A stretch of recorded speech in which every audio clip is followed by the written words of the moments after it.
Well, wait, are we being recorded? Yeah. Okay. Yeah, there's someone in the control room. Okay. Good evening, this is the meeting of the Villa Park Traffic and Safety Commission. I'm going to call the meeting to order at 8 o'clock, and I'm just going to call the roll. Commissioner Cuthbertson, Yes. Commissioner Pencos, he's absent. Commissioner DiTomaso, Here. Commissioner Flaskamp, okay. Commissioner Little, Present. Commissioner McMurray, Yes. okay. Commissioner Timmerman, Carl Timmerman, Commissioner Karen Timmerman, and I am Commissioner Bob Wagner, and I think we've established that we have a quorum. I think the first item that we need to determine is we need to select a chair pro tem. So I'll open the floor for nominations for chair pro tem. Hey, I'll nominate Bob Wagner as Chair Pro Tem. Is there a second? I'll second that. Okay, second, thank you. Any other nominations? Seeing none, all those in favor signify by saying aye. Aye. Any opposed? Okay, thank you. I will run the meeting to the best of my ability. Okay. Item 3, amendments to the agenda. Does anyone have any amendments to the agenda? I do. Commissioner DiTomaso. I would move we table item 7 since we don't actually have the minutes here. Okay. Okay, and you're making a motion? Yes. Okay, so Commissioner DiTomaso has made a motion to table item 7A, approval of the August 6, 2024 meeting minutes. Is there a second? Second. Okay, any discussion? Seeing none, all those in favor of tabling the approval of the meeting minutes, please signify by saying aye. Aye. Okay, any opposed? Okay. Okay, I'm going to move on to item 4. Bob? Oh, I'm sorry. No, it's real quick. Since we don't have anybody here from staff, I'll take notes for minutes. Okay, perfect. Thank you so much. Okay, we're going to move on to item 4. Public comments on agenda items. Seeing none, I'm going to move on to number 5, public comments on non-agenda items. And if you want to go just to the podium, speak into the microphone and identify yourself before you make your comments. And you've got 3 to 4 minutes. My name is Laurel Schiller. I live at 50 South Charles Avenue, which is the corner of Wildwood and Charles. The problem we have is a couple years ago,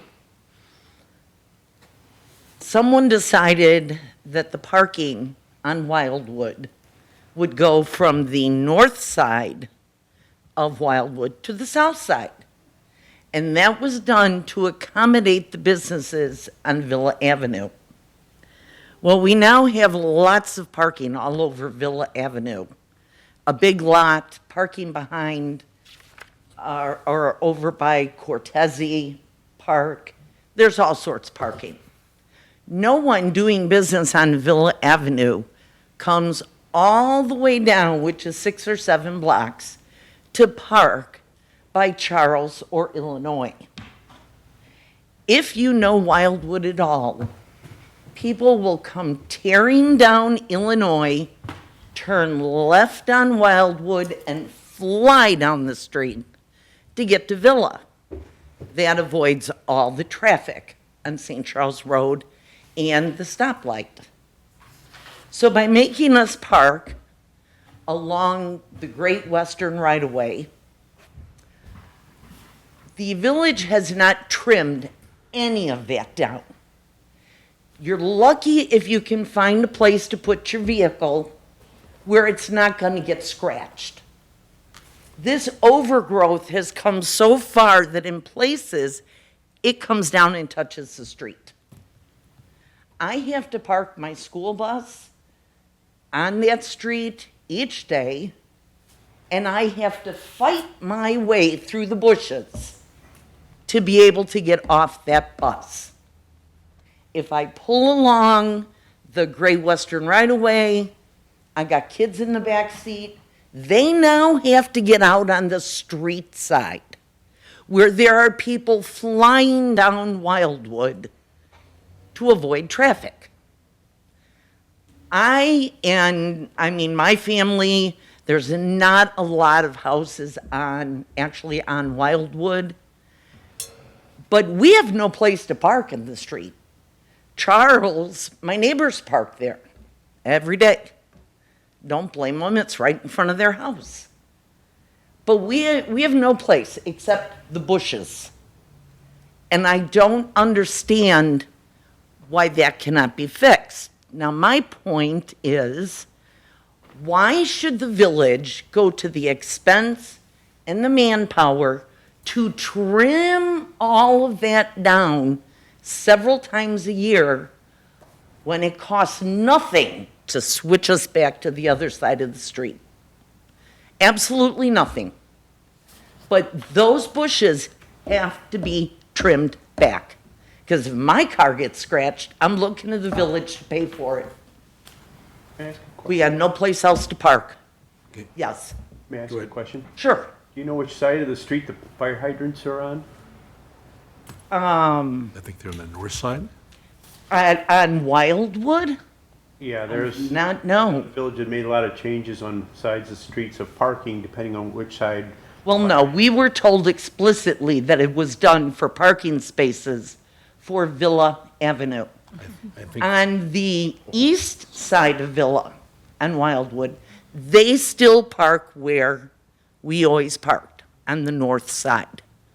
It's just west of Villa that they decided to make that change. And fine if it has to stay that way, but you guys are gonna have to go to the expense of trimming it all back. We deserve someplace to park, just like everybody else. And I'm not kidding, I have fought my way through, because if my neighbor has a couple cars parked there, then I've got to go further up, and I end up fighting my way through the bushes just to get out of my bus. And if I got grandkids in the back seat, they've got to fight their way through the bushes, because I'm not giving them get out on the street side and get hit by somebody who's just flying down. And we don't see the police officers very much down in our little corner of the village. And man, they fly down Wildwood. So we need to either clear everything back, which is gonna be an expense, or switch us back over. There's no expense in doing that. gotcha. Well, Ms. Schiller, we appreciate your remarks. What we're going to do is, we're going to pass this along to staff. I don't think it's appropriate for us to set up an item for this yet, but Okay. we will certainly pass along your comments. The meeting's being recorded. We will pass it along to you. Just a little comment, Great Western Trail is kind of mainly the responsibility of the county. So, Well, you got us parking there. yeah, And you understood. guys are the ones that put us there. Right. So, it's ridiculous for the county to have to pay to do all that. Right. Wouldn't just switch us back over to the other side. Understood. Commissioner DiTomaso. Actually, I'd like to talk about this at the next meeting, whether it's under new business or whatever, however we do it, but I'd like to discuss this at the next meeting. Because she does, considering we have the rec center and the Union apartment building coming up at the end of Wildwood, this is something we should be looking at as well, if there's gonna be a parking issue. And it may not be appropriate to have parking only on the south side of Wildwood going forward. So I'd like to, after we've had a little chance to prepare, I'd like to take a little closer look at this. Yeah. So I'll pass this on to staff. Yeah. And then we'll have our staff liaison report back at our next meeting. And I guess I'll be here at the next meeting then. Okay. All right. Thank you very much. Thank You're you. quite welcome. Okay, seeing no other public in the audience, I'm going to move on to item 6, presentations, report of the Bike, Pedestrian, and Transit Subcommittee. So this will be very brief. The Bike, Pedestrian, and Transit Subcommittee did not have a quorum for their last meeting, but there are some notable things going on. On August 15th, the chair of the Bike, Pedestrian, and Transit Subcommittee set up a Zoom meeting with Chris Rose from PACE about ways to increase ridership within the village for primarily our 2 PACE routes. She had some very good suggestions, which the Bike, Pedestrian, and Transit Subcommittee is going to try and help facilitate. Speaking of PACE, we did invite them. PACE will have a booth at the Autumn Jubilee, which is along the Prairie Path on October 12th from 12 p.m. to 6 p.m. The Bike, Pedestrian, and Transit Subcommittee will also be operating a bike valet at Brewfest, which is October 5th. They've had various success with that. So there's been a promotion by village staff, so we're hoping to have a successful bike valet. And lastly, we did conduct a smart cycling class through Parks and Recreation, which was had some limited success. We had a number of people sign up. Unfortunately, only half attended, but it was from 9:30 to 11:30 at Jefferson Park Pool parking lot. So that concludes my report from the Bike, Pedestrian, and Transit Subcommittee. Okay, item 7A, we have tabled that item. Going to move on to item 8A, item 900, parking restrictions on Princeton south of Belden.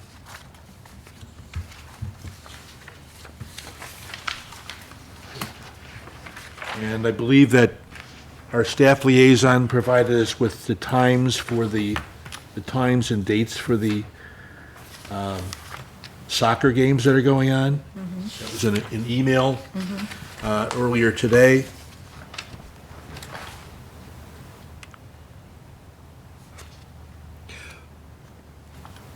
Is it from like 8 to 2 or something like that? Yeah, I don't have the email handy. Something like that.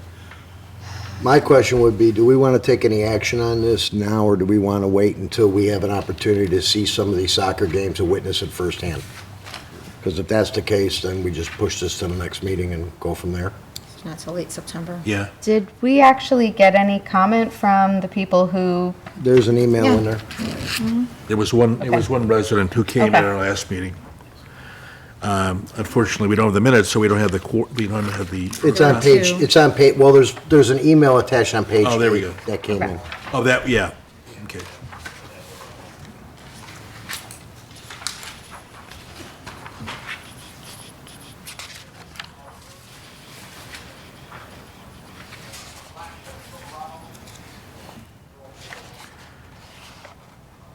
So I think what Commissioner DiTomaso has said, maybe give the commission members a chance to observe what's happening when October 26th. soccer games are going on.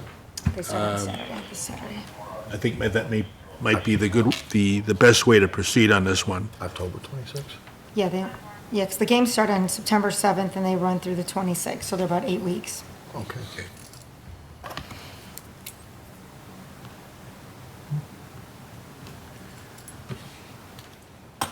So Commissioner DiTomaso, do you want to make a motion on this one? Yeah, I'll make a motion that we table this till next meeting so that we have the opportunity to witness the impact of the soccer games ourselves. Okay, A second. seconded by Commissioner Flashcamp. All right, is there any discussion? Okay.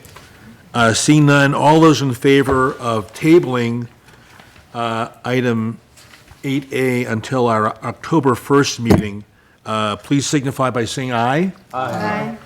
Any opposed? Okay, we're gonna table that item.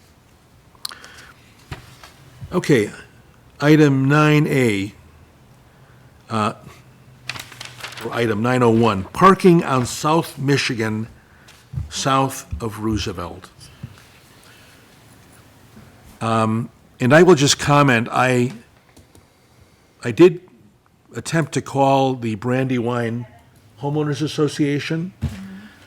Unfortunately, I called too late, but I did go online, and they do have regulations regarding vehicles. So there is assigned parking, but then there is, where you have a sticker, and then there is parking that's not assigned. Bob, if I might interrupt, you said you tried to call, this is from the Brandywine website? This is from Brandywine. This is from the Brandywine website. Okay, this area is not Brandywine, it's actually Parham Apartments. Right, so So the Brandywine So- rules don't really apply because they are Oh. unincorporated on So that street. Commissioner DeTomaso, let me just explain. So the gentleman who came to us with this complaint is a Brandywine resident. He's a Brandywine resident. He's not a Parham Apartments resident. Okay, And his objection was that he was getting ticketed because he could not find parking within Brandywine. So that's the reason I went to the, okay. so, Well, I checked with Parham Apartments and spoke with them, and they have plenty of, each apartment gets one parking space per bedroom, and there are additional parking spaces available if they choose to rent them. So right, they have parking available in there, and the parking area he was referring to is actually adjacent to Parham. correct. So when I went inside, I've gone inside 3 times in the evening, when there were multiple cars parked there, and there was plenty of parking inside of Parham for them to be parking at. So at this point, I think, unless we want to discuss it further, I would just move that we close the issue and with no action. Okay. Okay. So there's been a motion to close out item 901. Is there a second? I second it. Seconded by Commissioner Cuthbertson. Okay, is there any discussion? There's like, one of the other things I realize is, because this concern happens at a lot of other places other than just there, where they want spaces more convenient to park. If we were to get involved in that, we'd be setting a precedence for a Exactly. lot of other areas, and you would open up a can of worms. They need to abide by the rules and the spaces provided by the complexes. And I did notice between both Parliament Square and Brandywine, went by there to look, and they've got the same issue and concern at both. They just have to seek out the correct spaces or rent the spaces Right. required.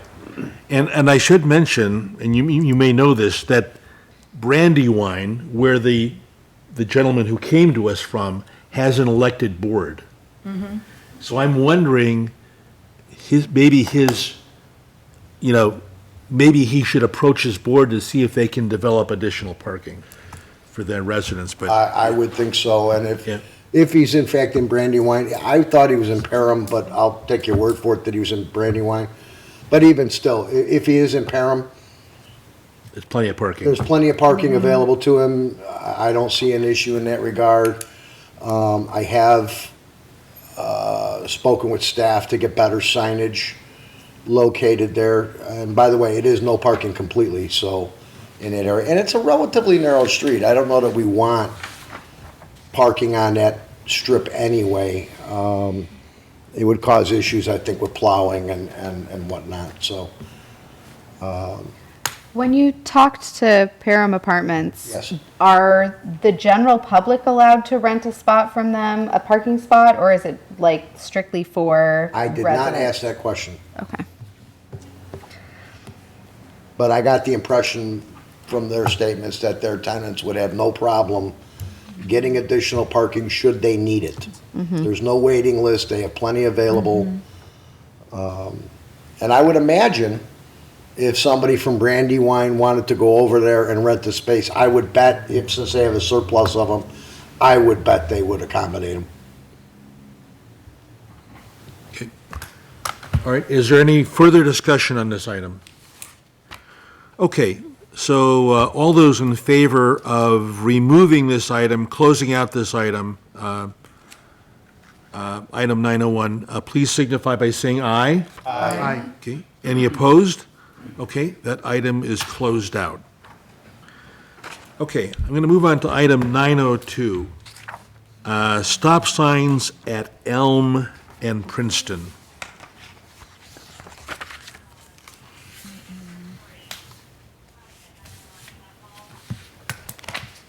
If I might, item C also is division in Princeton, Right. and these were both brought to us by the same people. I don't know if we want to tackle them under one discussion point, or, Can I ask a question? Commissioner Cuthbertson. Yes, Kevin is not present tonight, but I know he kind of had his finger on the pulse on any type of a traffic study for that. Something we did have was that exact same situation at Elm and Cornell, the exact distance on the other side back a couple of years ago, in which we had a traffic study and they denied it, stating that it was too close to the Ardmore stop sign. Yes, it was about 2 years ago. oh, okay, on the other Yeah. side, okay. Right, they wanted it because it's a two-way and they wanted it an all-way stop. And that was denied due to the distance from there, that, well, you can have the exact same distance from there to Ardmore on their street also. Right. Which would also create, because you have a stop sign at Harvard, if you put one at Princeton and then you put one in Ardmore, in my personal opinion, you're just putting so many stop signs in such a short, small area. People are now gonna be more inclined to just roll the stop signs faster and create pedestrians a false sense of security crossing this crosswalk, thinking they have safety, because it's a crosswalk. I don't know, I think we should probably table this to get the input from Kevin, because I think he had his finger on the pulse on Yeah. looking into some things. Well, before we do that, Commissioner DiTomaso, go ahead. Yes. go ahead. Oh, sorry, I apologize. When this was originally brought up at the last meeting, I was unable to attend. But I live on the corner of Michigan and Elm, and the issue that is at Elm and Princeton is the same issue at all those streets down there. The problem, quote unquote, in that area is that Elm is a cut through to get from Ardmore to Addison or vice versa. And then all the college streets are cut through to avoid the light at Addison to go north to try and beat it. The traffic that's on our street, 85% of it is probably not local traffic. So my suggestion regarding this, and if we table it to next month, that's totally fine, is that anything, if it is determined to do at that intersection, is going to have a ripple effect through the rest of those intersections in that area. Because if it was up to me, that whole area needs to be looked at holistically instead of just this one particular intersection, because it is, like I said, Elm is a major cut through to get from Addison to Ardmore, and then, all those college streets go right to, from St. Charles all the way up to Division. And it's my recollection that Kevin Mantles, our staff liaison, was going to give us some sort of a warrant study, volume and speed, et cetera, but obviously it's not in the packet. Okay. So, Well, I reached out to the police department and asked that Sergeant Landa be advised as to the accident that was brought up at our last meeting. Did they pass that information on to you? Yeah, they sent me a crash report. It's on the With the pedestrian. Yeah, last bicyclists. pages, isn't it? That's right. As far as accidents, I mean, you asked me of a common accident area. I'll tell you like nothing, no, I said the other day. Elm, it's rare. In the last couple of weeks, we had 2. I'm sorry, I'm not quite hearing you. Elm, that section of Elm, all the way to Addison and Ardmore, we don't get that many accidents there. It just happened to be the last couple of weeks, we did have 2 that I know of. But overall, in the last 17 years I've worked here, it's not a well-known area for accidents. Okay. Specific to accidents, speeding, we get the speed sign up there, that's something we want to do. That'll tell us, that's all the town is. Yeah. Can I clarify that best practices is to refer to car crashes, vehicle crashes as vehicle crashes, not accidents? Because there's systemic things that result in every vehicle crash.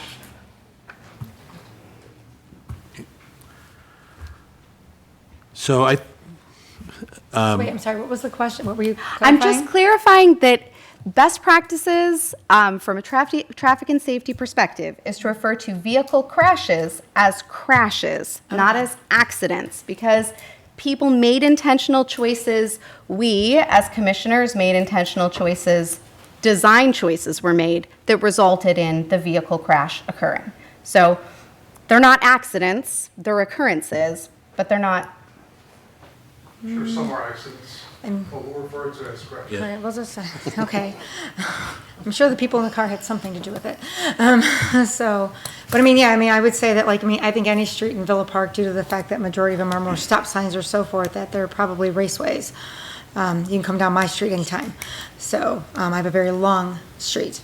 Yeah, So, specific to accidents, crashes, Thank you. that area is not that It's not common. that, no. I mean, in the last few weeks, we had 2 that I know of, one towards the end, I forget which street, but it was closer to Addison, and then the one with the kid on a bicycle. But, Do you know anything specific about that crash? Just, I'm paying attention, Just not the paying bike or the, bicyclist. both. both? Yeah, both, yeah. Yeah, So but it's- bicyclists tend to not stop at stop signs. Correct. So you're suggesting that this is probably an equal, more or less, aside from the fact that a bicyclist has the right of way, Correct. take that, Crossing the fence. Yeah. He also kind of wrote a basic narrative here, but, yeah, it's kind of, he doesn't really exactly, right? he noted that the bicyclist was unit 2 was usually not the party at fault, so he gave more fault to the vehicle. So, And I just want to interject one thing. Bicyclists are vehicles, and they need to adhere to traffic laws. Don't. Well, some don't. And A lot don't. I A lot drive a don't. bus all day long. I can tell you that bicyclists around Yeah. that will stop at a stop sign, and we know it. So we take precautions. Our smart cycling class, we teach traffic laws. We teach stopping. Yeah? Well, I think another portion of it is that a lot of motorists don't know what bicyclists need to do to tell them what they're doing. So, for instance, I just tried to cross Ardmore, and I can put out my hand all I want to say I'm going to go left, but every car behind me was still going to try and pass me. And so I'm like, I was trying to wait for them to all pass me, so then I would be safe to go, because I didn't trust them behind me, to be honest. Exactly. So, Bob? Okay. Commissioner McMurray. Just for the commission's recollection, and maybe Jack, this should go to you, didn't we do a speed study over at Elm and Addison a couple years ago? Or is it for an unrelated? I think somebody came to us, It was Elm and Cornell was for the, yeah, but wasn't there one, yes, so you're right. and I just don't remember the details of that. I don't know if that has anything. Actually, I remember the gentleman's name that brought it to us. He was on Addison, a few houses south of Elm. that's fine. That's okay, that you got the driveway. And the only reason I'm asking is I think nothing came of that at that time. No, we put more police presence on it and issued, quite a few violations. Yeah, he was talking about the traffic flow and the fact that people weren't stopping at the stop sign at Elm. They were just rolling through it. Okay, that was all. I just trying to recall. And there was Thank you. another issue with some of the signage being covered up by the trees too, going southbound. Yeah, so I agree, we don't have enough, we don't have any data. No. My recollection, we were going to get data. So I would entertain a motion then, let's take them one at a time, to table item 902 till our October 1st meeting. Is there a motion? I would make that motion. Table, 902 and 903. B and C, 902 and 903. 902, 903. Let's table both of those till next meeting. Okay, so there's a motion by Commissioner Di Tomaso to table item 902 and 903 to our October 1st meeting. Is there a second? Yes, there is a second. Second by Commissioner Cuthbertson, okay? Is there any discussion? Just for point of order, just so when I put the notes together for the minutes, did we agree to take both of these items together? Separate. Yeah, let's do, yeah, I'm going to ask you to amend Fair your, enough. I make that amendment. so you're amending your motion. 902, let's table, Yeah, let's do one at a time. my motion is to table 902. Okay, so he amended his motion. Is there a second for the amendment? Jack? I second it. Okay. Any discussion? All those in favor of the amendment, please signify by saying aye. Aye. Okay, so now we're going to vote to table it. It's the amended motion. I'll entertain a motion then to. I'll make that motion. Okay, is there a second? I'm making all I'll motions second. tonight. Second by Commissioner Flaskamp. Any discussion?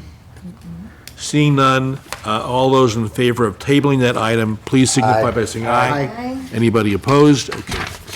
We're going to move on to item 9C. I'll entertain a motion to table item 903. Motion to table item 903. I second. Second.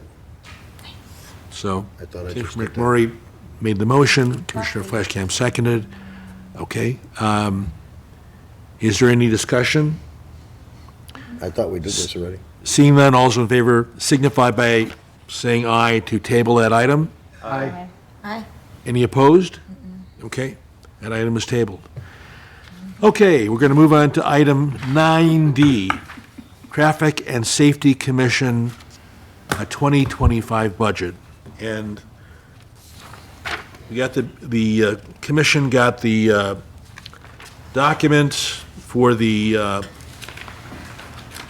to prepare or submit a budget for the commission.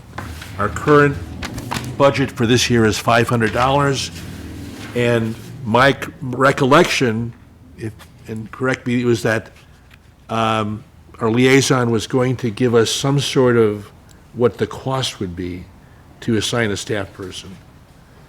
That's my recollection. As I recall, he also said that part of the problem is that they haven't been able to find a staff person willing to do Yeah. it. Nobody wants to do it. But the other part of our discussion was if we don't ask for an increase in our budget, that would cover, We definitely won't get it. we Yeah. definitely will not get it. Well, our budget a couple of years ago was 2,500, now it's 500. Do we want to just ask for 2,500 at this point to get us back to where we were? I think that's a good way to go. You know, if you look at it within the terms of the whole village budget, it's actually a small amount. Of course. Yeah, so, Bob, if I might ask, environmental concerns and bike and safety, you're on several different commissions. What kind of a budget is normal for a commission, do you think? well, our commission budget is $2,200. Okay. And I will note that there is another commission, the Community Focus on Unifying Neighbors. Their budget is the Community Focus on Unifying Neighbors.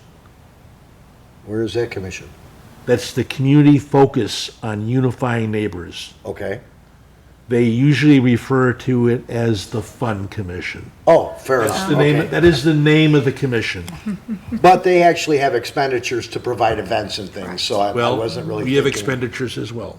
Yeah. So, I would entertain a motion then to, if someone wants to make a motion to request an increase in our budget for 2025 to the amount of I'll make that motion. $2,500? 2,500. I'll make that motion. Okay. Motion by Commissioner D. Tomaso, is there a second? I'll second. Commissioner Flaskamp? Okay. Is there any discussion? Only that when we submit that request, maybe we consider including the option of getting a staff member to take notes and things as part of the reason for the 2,500. Right.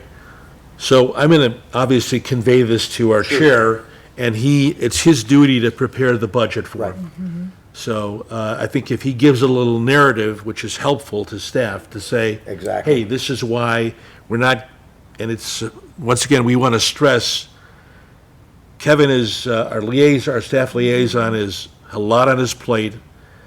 We used to have 2 staff liaisons. The other one was Amy Raffle, and she, of course, has left. So I think we can make a good argument for increasing our budget. Whether it happens or not, we don't, We don't even have a board liaison. we don't have a board liaison either. But we can speak directly to the board ourselves, so. Yes. Yeah. Okay, is there any further discussion? Okay. All right, all those in favor of making a submission as part of our 2025 budget request for $2,500, please signify by saying aye. Aye. Any opposed? Okay. All right, we'll pass that along to our chair, Jay Pinkos, to handle that.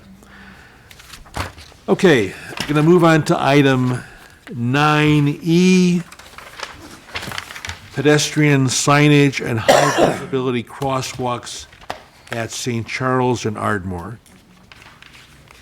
And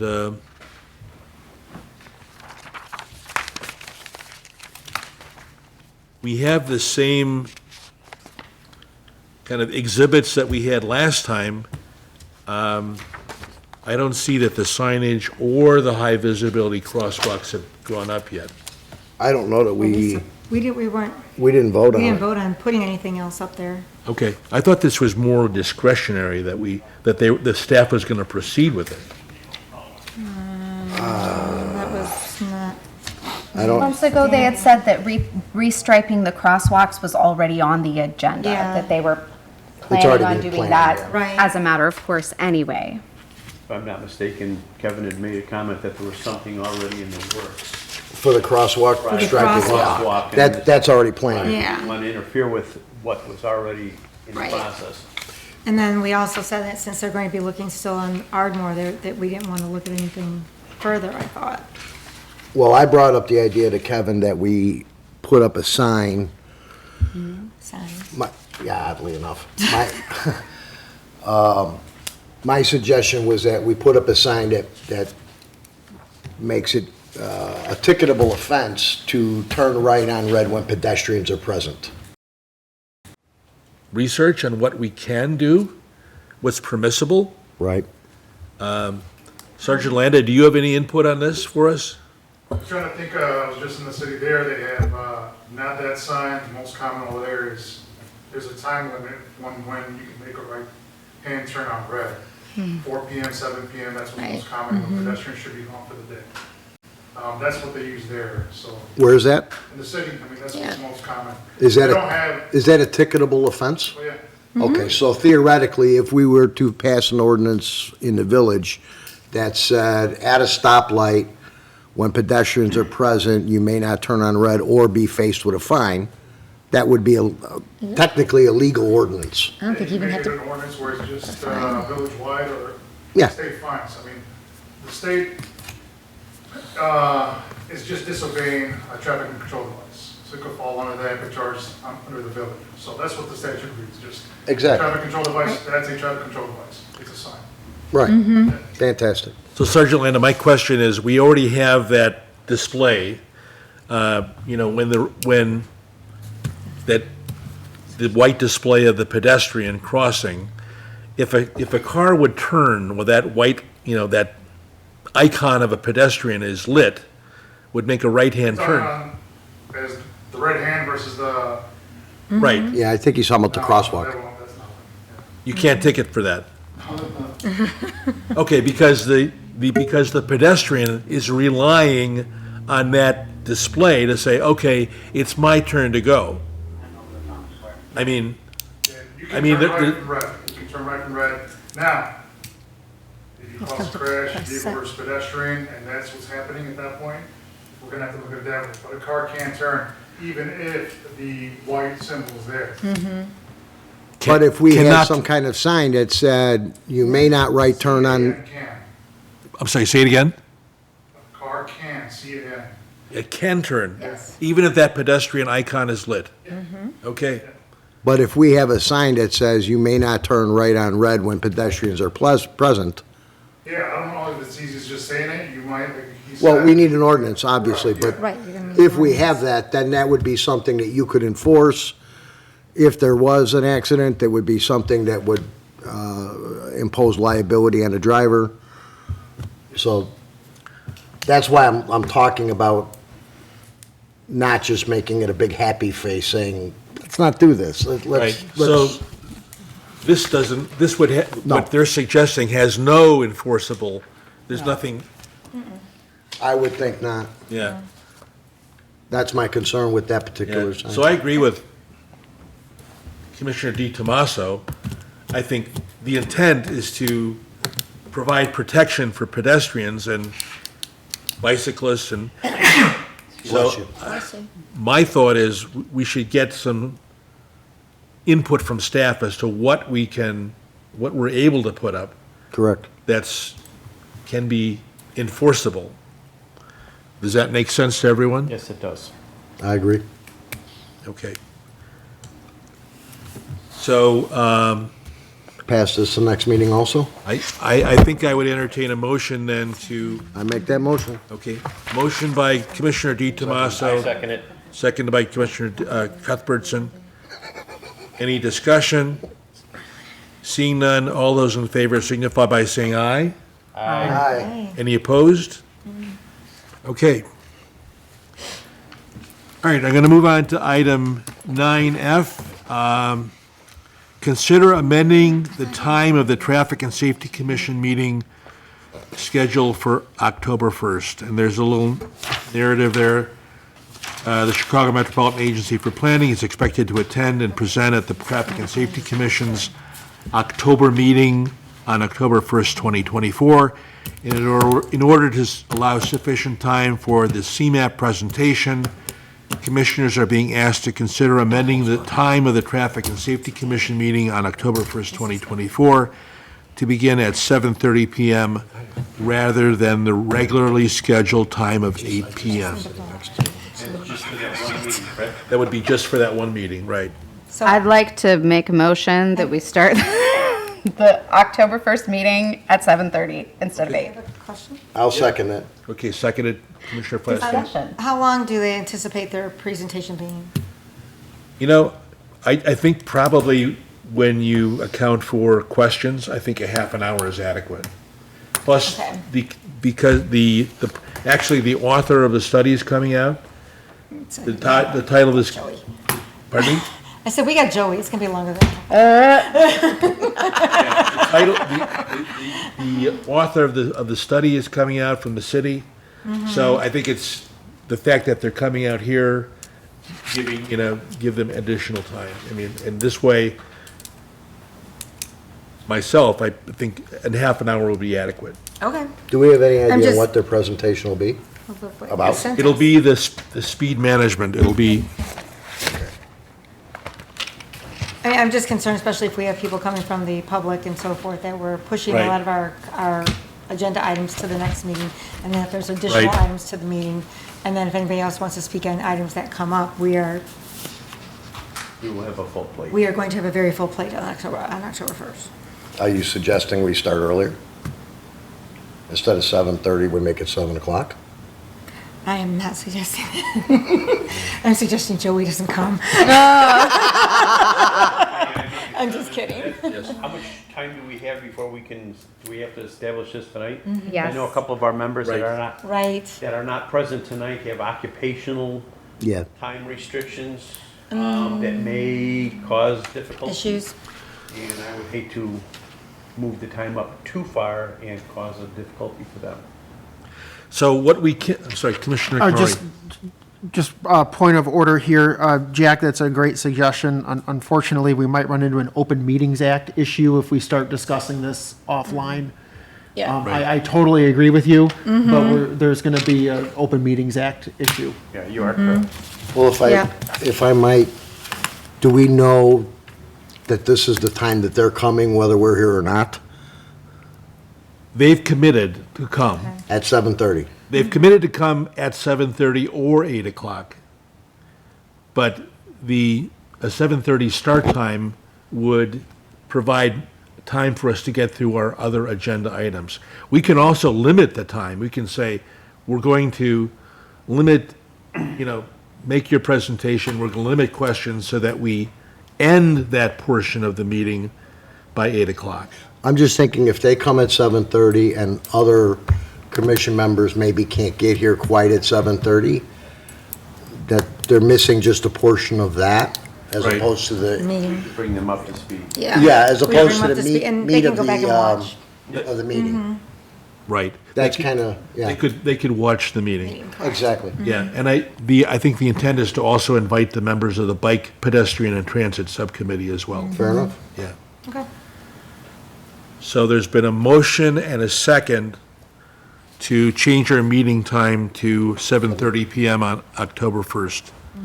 Is there any more discussion? Okay. All those in favor signify by saying aye. Aye. Aye. Any opposed? Okay.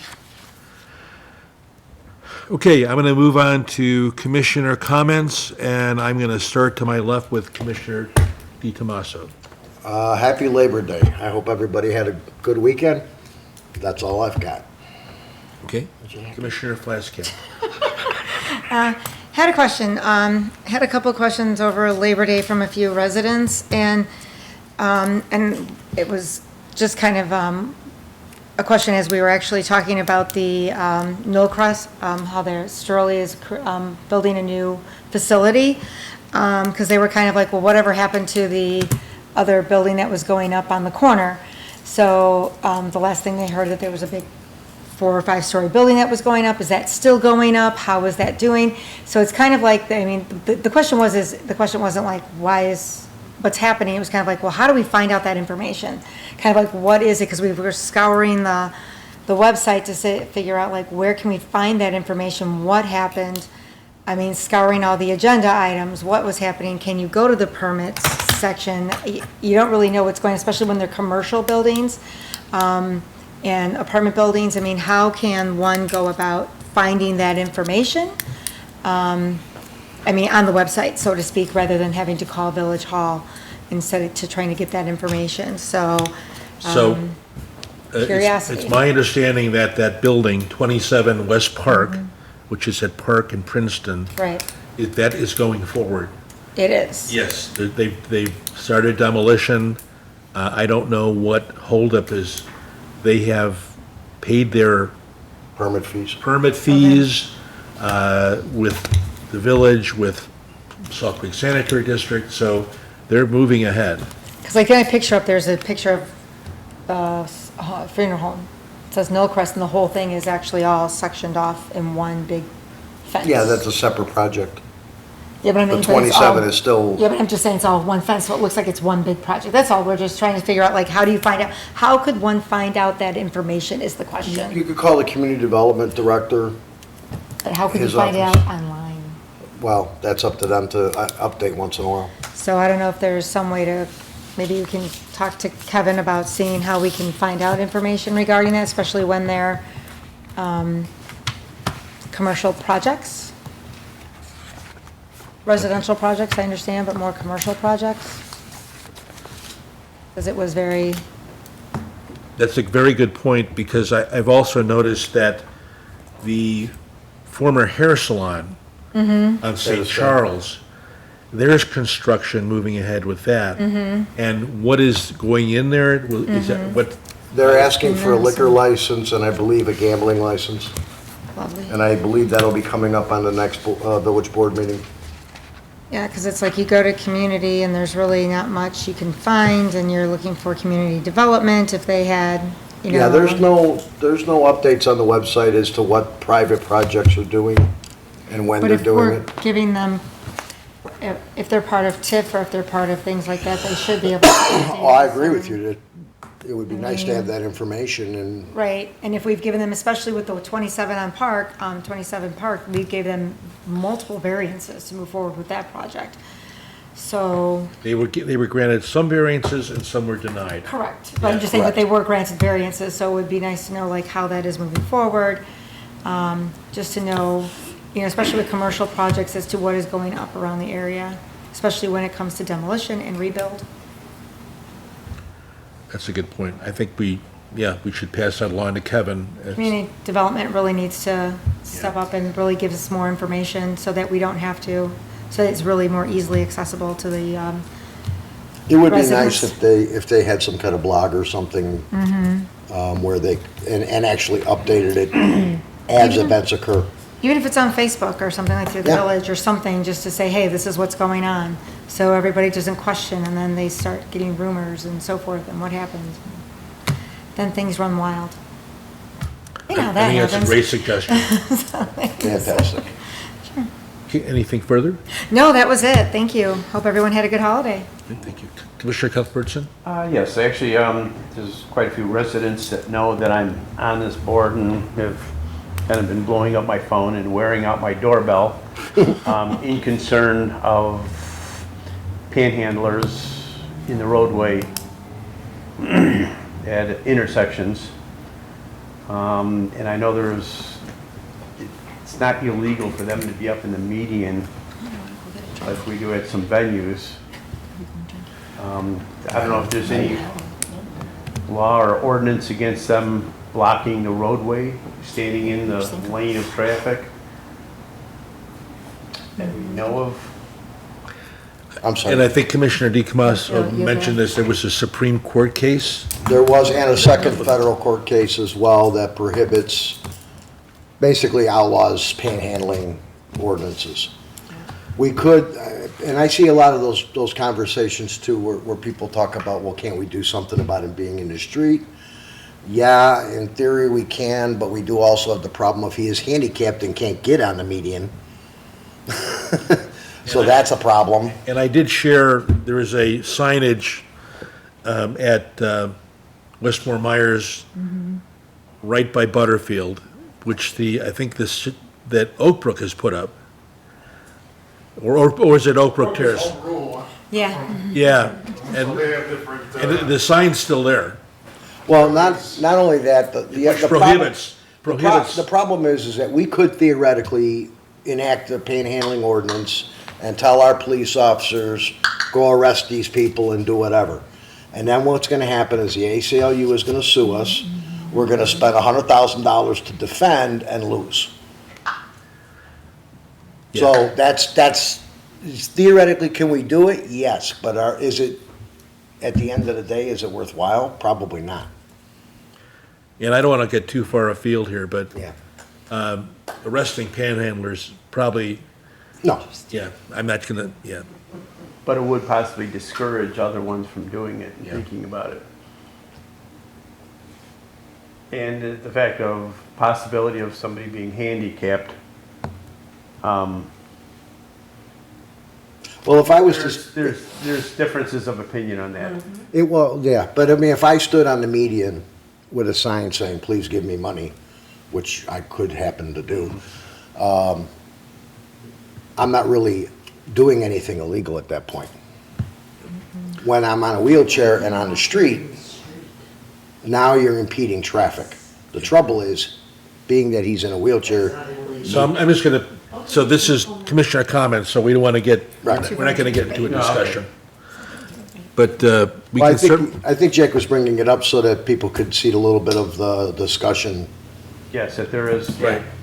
it has been made aware of, and Right. there is a thought process. Yeah. yeah, I think we should ask for some input from staff. Yes, we should. Yeah, okay. And any further, Nope, Nope, that's okay. it. Other than that, I hope everybody had a great weekend, and okay, Commissioner Little, I have no Okay. comments today. Commissioner McMurray. Just one thing, kind of to piggyback a little bit what Commissioner Flashkamp brought up. Some time ago, this is going back at least 15 years, I think. This commission had a section on the agenda where we did updates of construction projects around town. And it was not like residential, commercial construction, this was road construction projects. Because, and we did it in such a way that once the project was like, it officially could be brought out to the public, because obviously there's some confidentiality things that have to be taken into play. But once like anybody from the public could hear about it, it was put on the agenda and we literally got maybe like a 10-second update. Okay, this is going out to bid in 3 months. Or we're, waiting on asphalt or something like that. And I think it might be a good idea for us to think about bringing that back. Just as another way to, and again, obviously, we're mindful that, there's things that we can't control. Obviously, we can't talk about projects that haven't officially gone to bid or they're still working on design. But like I said, once it can be shared with the public, I think it's just a nice way for us to get an update of, hey, this is a project that's coming down the pipeline, or, yeah, this, bridge project ran into a snafu, it's delayed 6 weeks. Just as another way to pass along information.